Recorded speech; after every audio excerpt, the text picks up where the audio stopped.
My best friend and I have played Madlibs since we were kids, and we often play them together as adults on road trips. We're always looking for ways to make them even more interesting and funny, and now that AI art has arrived on the scene, it was a perfect match. So here's how this works. We send each other the words for a Madlib. We then enter those words into our Madlibs, and we run each sentence through Midjourney to create art to go along with it. Then, we get together, share what we created, and hilarity ensues. Hello, my darlings, and welcome back to the channel. If you're new, please come in and make yourself at home. My name is Paddycake, and it's time for Midjourney Madlibs. With me, as always, is my co-host, best friend, and compatriot in this endeavor, TxTygrr. TxTygrr, please say hello to all the people out there watching this beautiful video. Hey everybody, we're glad you're back, and I have a surprise tonight. Oh goodness. All right, so also we want to wish you a happy Groundhog Day. I hope wherever it is, the groundhog either sees a shadow or doesn't see a shadow to make you happy with whatever weather pattern you'd like to see. We're going to go ahead and get started right away because you guys know how this works. So if you look down below the video before we start, we'd really appreciate it if you clicked on the like button and the subscribe button. That'll really help this channel out. And click the notification bell while you're at it because there's lots of stuff that comes out on this channel and you don't want to miss any of it. All right, so I have the first Madlib tonight. My Madlib is called Lager vs. Ale Smackdown, and it is done in the style of Angry Karens. Calling all beer fans, this is the fight you've been texting for.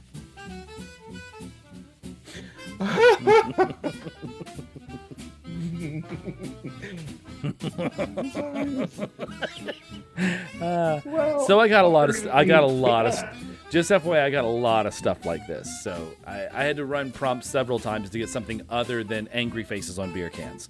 But I tried to do some variety. So calling all beer fans, this is the fight you've been texting for. This Sunday, Lager and Ale will pounce in a battle of foam and fervor. Wow. Why are they cross-eyed? Because they're really they're clearly Vikings. Right? And well, did you use the word ale in this? No. Yes, Lager and Ale will pounce in a battle of foam and fervor. Because I was going to say, this is they took that ale and ran with it. Right. And there's foam all around them, so it did catch everything that I put. But I just they were both cross-eyed, and it's like I can't not use this one. It's hilarious. Absolutely. All right, so weighing in at 42 pounds is Lager. Whoa. Is that Melissa McCarthy? Sorry, Melissa, that is not you. No, but it's just weird. Just an angry face on something that may be a scale. I'm not really sure. Well, what if it's one of those like little portable kegs? Oh yeah, it could be that. But they just did it in an old-timey refrigerator. But why does it have a digital readout? Temperature, of course. You gotta keep it at the right temperature. Okay, we'll go with that. All right. Next, lean, mean, and transparent. Lager fought its way up from the mean streets of the bathroom at Arby's to this very match today. My goodness. Woo! So I love this because her picture is above the counter. But it says man. So obviously she's angry because they're calling her a man. Like, hey, I might be tough, but I ain't no man. I'm a lady. Right? A lavender lager. After a long and putrid fermentation, it began spelunking into the crisp boxer briefs we're ready to see fight. Well, I didn't expect this. I mean, and it's oddly titulating too. Right? I know. It's like I saw that. It's like, oh, hi. But they got the spelunking. He's in a cave. He's wearing crisp. Well, maybe not crisp, but he's wearing boxer briefs, sort of. Yeah, sort of. Yeah. But he also has boxing gloves on. Oh. which I thought was funny. Probably originally boxer briefs that was what boxers wore. Well, possibly, yeah, probably so. And let's not forget Logger's triumph last year when it pummeled Anna Kendrick and took home the Rogue Bull Elephant.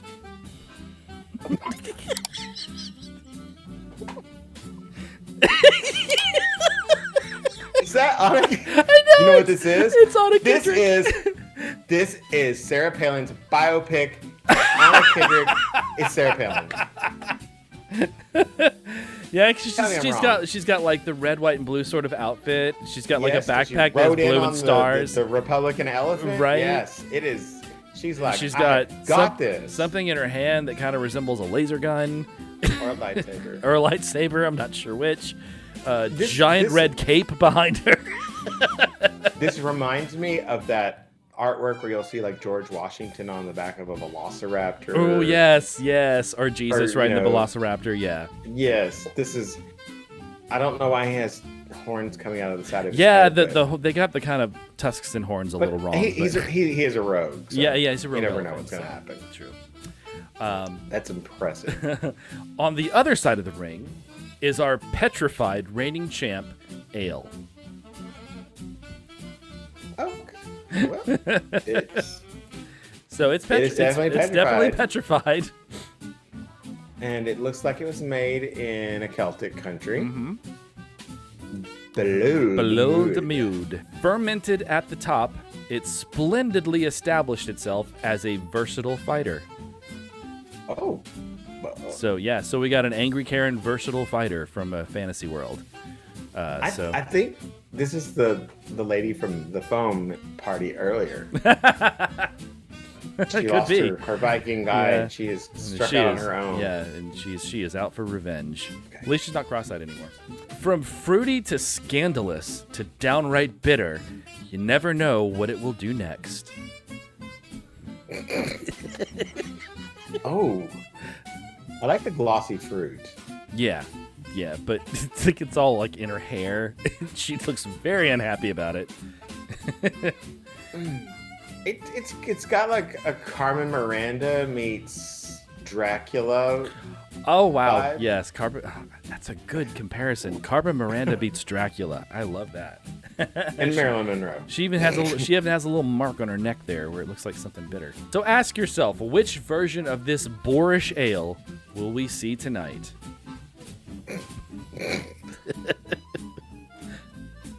Hard Gipper. I would drink that. I would too. Who will be crowned the king of heads of lettuce? Angela Lansbury. Or Judi Dench. I was thinking Judi Dench. So who will be crowned the king of heads of lettuce? Who will time travel in disgrace? Apparently a very sharp-toothed angry Karen. Right? Get your disintegrated friends together, grab your openers, and let the secret society initiation begin. Oh. Is this man again? Don't know. But there's an extra hand there. You notice? Oh. Just sort of floating in front of her. And I don't know. You know I don't know what's I holding think her hair. It looks electronic. I don't know what that is. I think this is man again, and she's like, you know what? These bitches. I'm gonna get pretty like a girl, so they'll know that I ain't no man. Anyway.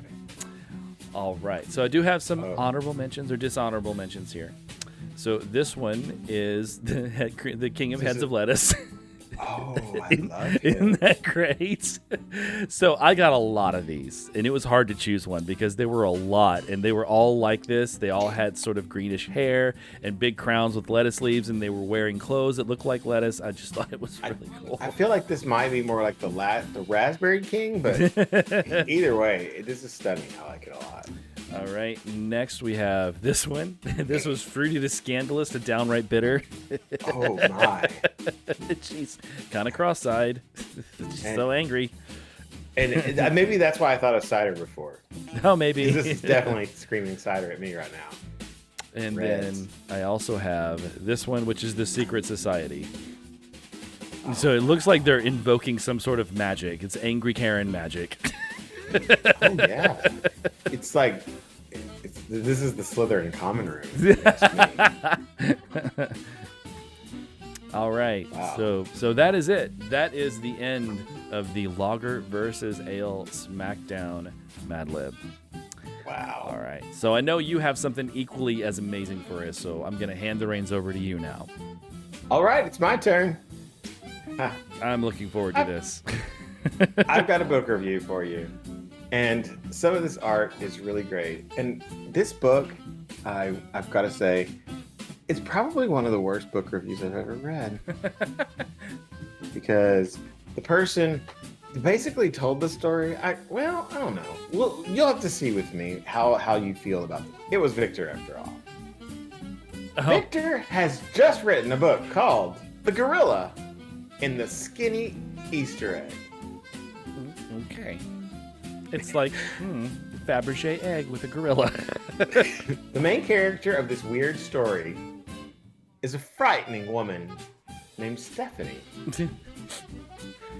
who may also be the board queen. Right? I love that, though. That's very... I mean, they really kind of got the Giger aesthetic in that. That's really nice.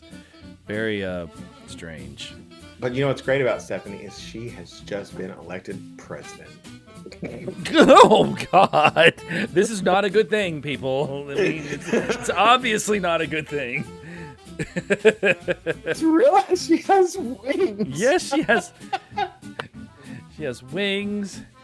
And I'm not sure if she has something on from here up or if her boobies are just hanging free, because it kind of looks like they're just hanging out. And I'm really, really surprised that this was her victory speech outfit. Yes, I would have chosen something maybe a bit more tasteful. She must decide, however, whether to spend money on making drippy bombs. Ooh. Definitely fulfills her need to make a drippy bomb, or sending people to the planet of floppity floop. Now, how did it interpret a weird little beaver-like animal from Floppity Floop? It's not a beaver, it's a groundhog. Oh, that's right. That makes sense then. I might have planted a little bit of groundhog in there for everybody. Happy Groundhog Day. Nice. But this ship is intense, to say the least. And kicking up a lot of... And it's very large, because you can see all the little smaller vehicles around it.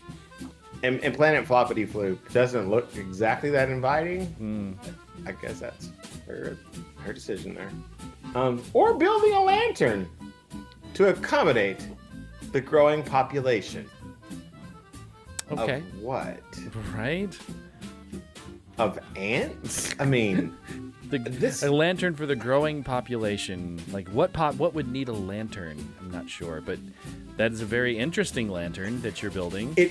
The author creates many tight moments, and you will find yourself sitting on the edge of your hole late at night because you can't stop flipping this book. Books often make me sit on the edge of my hole. Yes. But this guy... Yeah, that's very cool. He's clearly on the edge of his hole. Oh, yeah. And it might be emerging soon.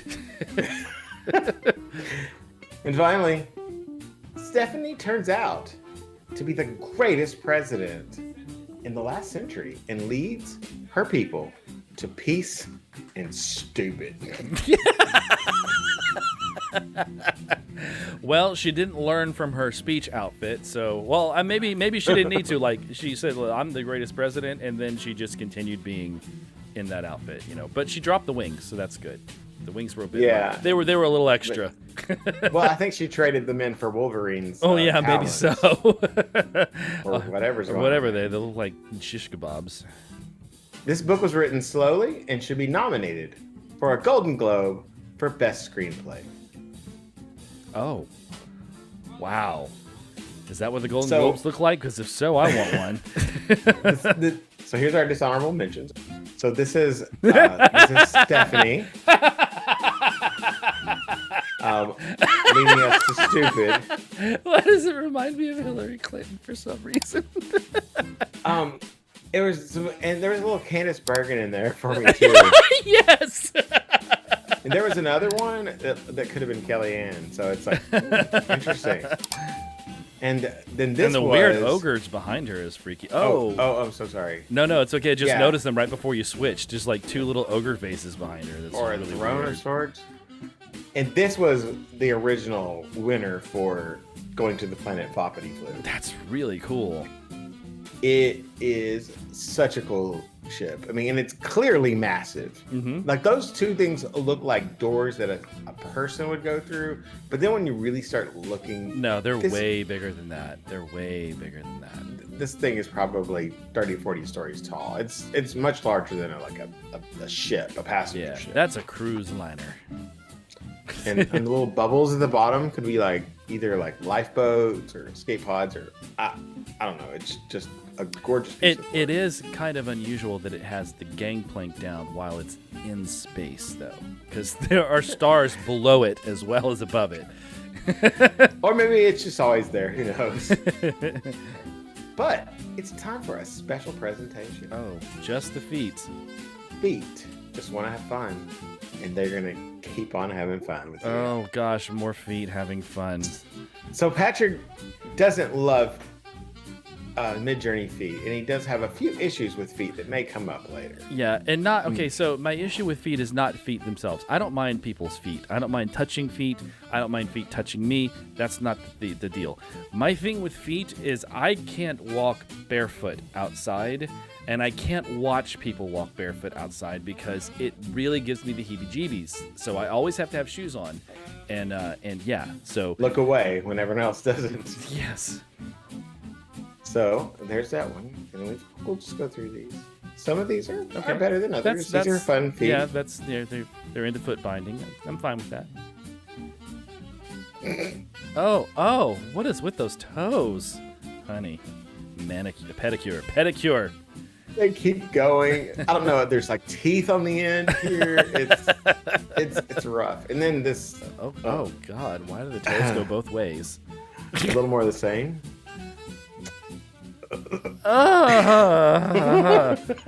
Why do the big toes look so diseased? Why is one of them not even on her foot? Oh no! This is not nice. And why? Go. Why? They're stepping on things. That creeps me out so much. Move on, please. I can't look. I can't. That's cursed. I can't. Thank you. Okay. Inspired me for that last segment. Plus, I had the short story to go along with it, so I was like, "Oh God, these feet." Lord. That was some unexpected nightmare fuel. Thank you for that. Well, we've always commented on hands and feet, and then we finally get this when you're like, "Why do you use feet?" And it's like, "Feet, just want to have fun." I'm like, "This is gonna do it." And if y'all have problems with feet just like I do, please leave me comments because I'd like to know that I'm not alone in this. It's time to spin the wheel. It's time to spin the wheel. It's time to spin the wheel. It's time to spin the wheel. It's time to spin the wheel. Don't you want to spin the wheel and find out where it stops? Don't you want to see what kind of art you're gonna make? And oh, great, I got nightmare fuel.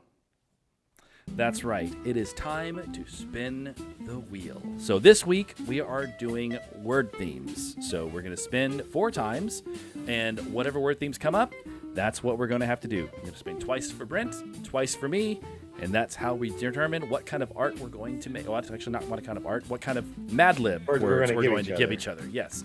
All right, so here's Brent's first spin. Your word theme is... Ah, yeah. Science fiction. Science fiction.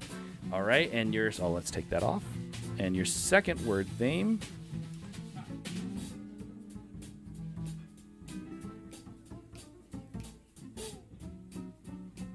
Saturday morning cartoons.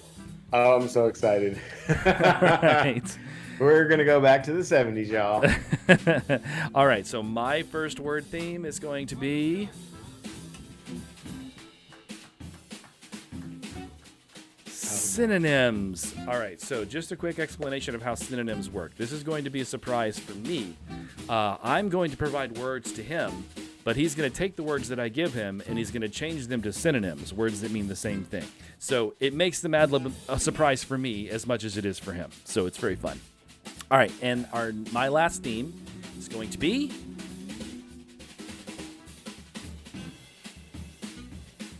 in the kitchen. Wow, perfect. Right, it's right up my alley. I mean, right next to it, video games. That would have been right up my alley, too. But I spend a lot of time in the kitchen, so that works for me as well. Yeah, I saw that video games. I thought it was going to land on it. I did, too. It's like, oh, perfect. But no.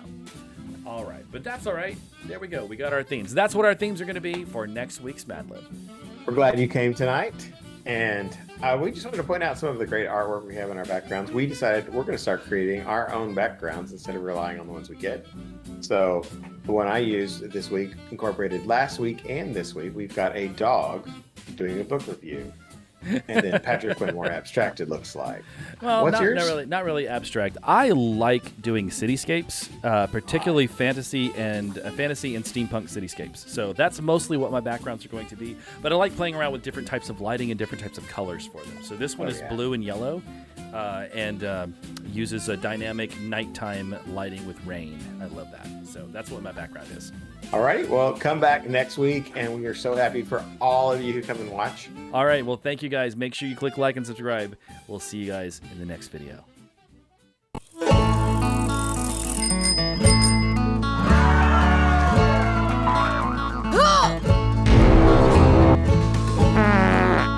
Ha ha ha!